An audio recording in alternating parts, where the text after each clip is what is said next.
So ఒకప్పుడు celebrities అంటే మనకు జస్ట్ యాక్టర్స్ ఉండేవాళ్ళు. ఇప్పుడు సోషల్ మీడియాలో కనిపించే ప్రతి ఒక్కళ్ళు ఇన్‌ఫ్లుయెన్సర్‌లు, సెలబ్రిటీలే. అవును. సో అక్కడి నుంచి అండ్ అలాగే మైకేల్ జాక్సన్ ఎప్పుడైతే అంటే బ్లాక్‌గా ఉన్న పర్సన్ వైట్‌గా అయ్యారన్నప్పటి నుంచి స్కిన్ వైట్‌నింగ్ మీద, బ్రైట్‌నింగ్ మీద చాలా ఆశలు, హోప్స్ పెంచేసుకున్నారు.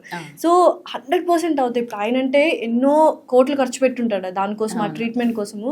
కామన్ పీపుల్‌కి, సామాన్య ప్రజలకి స్కిన్ బ్రైట్‌నింగ్, వైట్‌నింగ్ అనేది ఎంతవరకు కరెక్ట్ అంటారు? ఇప్పుడు చాలా మంది మన Indians fair skin కావాలనుకుంటారు.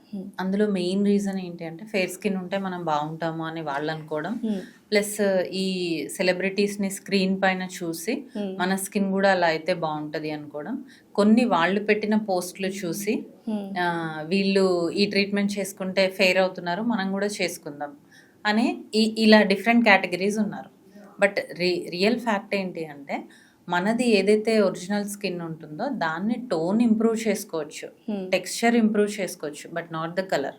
Okay. Colour improve అవుతుంది ఎప్పుడు అంటే నువ్వు ఇంటర్నల్ హెల్త్ కూడా బ్యాలెన్స్డ్గా ఉండి మంచి డైట్ తీసుకొని కొన్ని ప్రొసీజర్స్ యాడ్ చేసుకుంటే వన్ స్టెప్ మనం అంటే వన్ స్టెప్ ఫెయిర్ చేసుకోవచ్చు.